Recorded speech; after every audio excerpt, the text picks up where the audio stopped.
Hello, welcome to VMC. I'm Dr. M. Today we are going to discuss the current H5N1 outbreak that's going on, as we have more information from reports that wrapped up the end of 2022. So join me. I bet you'll learn something today.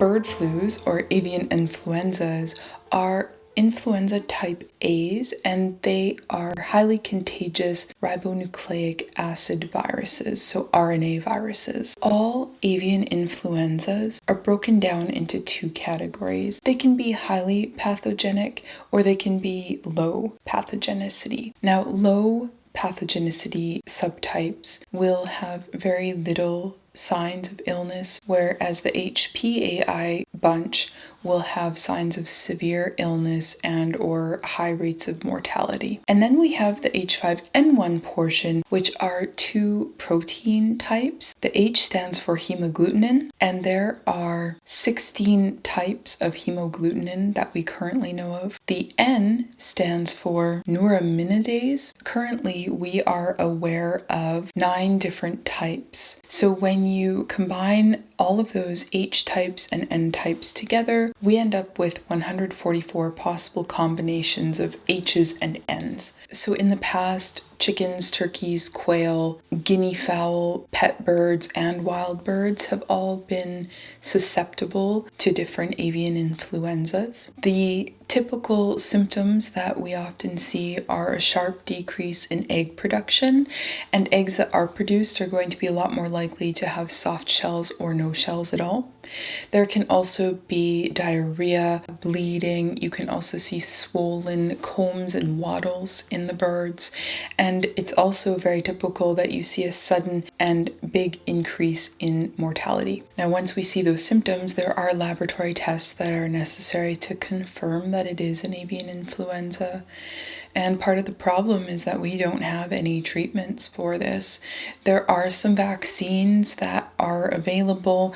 However, those simply reduce spread. They don't actually get rid of the virus altogether. There are some countries like the Netherlands who are currently doing some testing on some new vaccines in the face of this new outbreak. So in the past, wild birds have been reservoirs for the avian influenza types, and they will spread the virus to commercial and backyard flocks. This spread can be through feces, but it can also be through respiratory spread, so sharing air with an infected fowl. And birds can also have this virus spread from flock to flock through contaminated bedding. People can act as fomites if they have contaminants on their clothing or their shoes or farm equipment. Anything that's used between flocks can spread this virus. This is why the emergency response when avian influenza is detected is culling, but also there is a lot of effort put into tracing. There's also a lot of effort put into biosecurity, and this is taken incredibly seriously. There are also quarantines that can be placed on farms, and strict decontamination protocols are also implemented. Now, part of the reason that this is taken so seriously is due to loss of life and the suffering, something that we want to avoid. However, the impact goes far beyond that. It also can horrendously impact farmers because this virus spreads so rapidly as well. The whole industry can be badly affected, which can also affect the economy of a country. Additionally, the consumers are affected as the products they're used to aren't available or they become a lot more costly. We also have immense concern about wildlife populations, because if there are highly pathogenic strains circulating among wildlife, this can wipe out wildlife populations and disrupt the fragile ecosystems that we currently all live among and affect other populations of animals who rely on the bird populations. In general, the World Health Organization has been tracking avian influenza since the first HPAI was detected in the 1990s. Since then, we have had a number of different outbreaks over the years that have had various amounts of spread. And so we know from tracking avian influenza for these decades that the lowest likelihood of spread tends to be in the fall and September, and we tend to see the highest numbers in February right now. We think that the peak disease being in February is related to migratory patterns of the wild birds, because there will be birds from different geographical regions converging and migrating somewhere warmer for the winter. That is a prime time for viral spread to occur. And because these infected birds are traveling, that will also mean that commercial flocks and backyard flocks will be exposed to their feces and respiratory secretions as they travel. We also have international trade. That's just part of our world economy these days, and that also is enabling the spread of H5N1 and other avian influenzas. Now, starting in 2021, this current HPAI H5N1 outbreak was noted. In 2021 and 2022 in Europe, it has been the largest outbreak ever recorded. There have been over 50 million birds culled, and the geographical extent of this outbreak is also unprecedented. 37 European countries have been affected by this outbreak. North America is also involved. In February of 2022, Maine started noticing an increase in seal deaths. And since then, we have found this current strain has spread amongst 41 US states and 11 Canadian provinces. This current outbreak has been found in commercial and backyard flocks.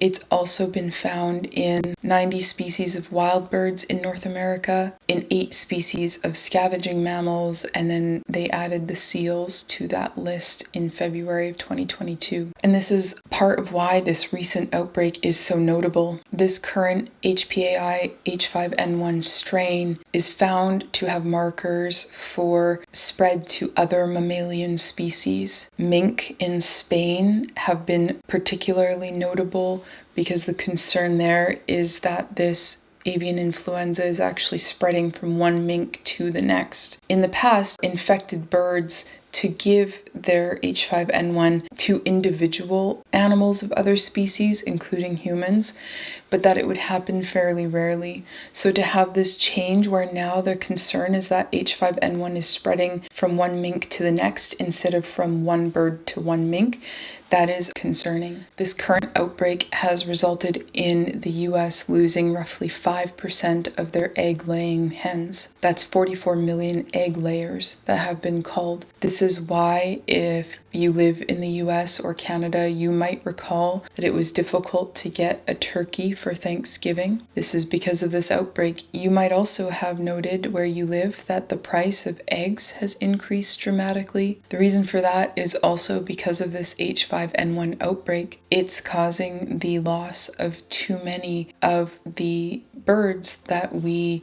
are used to having in the commercial food chain. The current risk of this affecting humans is still considered to be low for the general public. The concern is that this RNA could continue to have mutations that could make it possible for it to start replicating in the human mammal. There's also the concern where avian influenza meets up with a human influenza strain, and that together that virus becomes possible to spread from human to human, or from birds to humans, or other mammals to humans. That's what happened with the 2009 swine influenza outbreak. An avian influenza and a human influenza both spread to pigs, and pigs were infected with both of them simultaneously. And then in those pigs, the avian and human influenzas combined, and then from there were spread to other pigs and back to humans. So here's the things that you need to know. If you work with birds in any way, or if you have a backyard flock, you need to contact your veterinarian right away to discuss how to minimize the interaction with wildlife to your commercial or backyard birds, increasing the biosecurity measures that you have in place for cleaning your boots and your clothing, as well as considering wearing protective gear. If you see sick birds in your flocks, immediately contact your veterinarian and work with them to figure out the cause of this. The earlier it's caught, the better. It's also very important that you do not let your pets, like your cats and your dogs, have unattended outdoor time where they might interact with wildlife. Don't let your cats outside without a harness and leash, or keep them in a catio so that they aren't hunting wild birds. Depending on where you're located, it might also currently be recommended to take down bird feeders to prevent the congregating of wild birds and the exposure to your pets and yourselves. However, it may be enough in other locations to simply be cleaning those areas more frequently and really well with a bleach solution, so you can look for local guidance in your area to sort out what you should do. Don't leave your dogs outside unattended either, and make sure that you keep them on a long line in any place where they might have an interaction with any other animal species. For humans, it will depend a lot on what your exposure to birds is. For most of us, making sure that we have the influenza vaccine on board. While that human influenza will not protect you from bird influenza per se, there's the possibility that if avian influenza and human influenza viruses combine, that the human influenza vaccine could be partially protective or helpful in that scenario. It's also important to know that the culled birds do not go into the human or pet food supply chain. This is done out of an abundance of caution. This H5N1 strain should not pass through poultry or egg products when they are properly cooked. Poultry that you might consider feeding to your pets or to yourselves, make sure that it is fully cooked. The H5N1 virus is killed if a poultry product is cooked to an internal temperature of 75 degrees Celsius, and if the eggs are fully cooked, that means no runny yolks. I'm very hopeful that this virus will not spread to any additional species from its current spread. However, we do need to be vigilant and aware, and so it will be important to keep this on your radar. We do have some experience with another RNA virus that has recently caused a pandemic among humans, and the same sorts of things apply to reducing the spread of this virus from birds to people or between people. So make sure to stay home if you're sick, wash your hands properly with soap and water, and make sure to wear a well-fitting mask that's an N95 or better whenever you are in an area that is crowded with people, especially if that area is indoors. And make sure to prevent your pets from interacting with wildlife and with flocks. If you have any questions, I would love to hear from you, and if you have a subject matter you'd like me to address in the future, please comment it down below. I read everything that you write, and I do enjoy hearing from you. I do put out a new video most Fridays. I look forward to seeing you in the next one. Take care. Bye for now.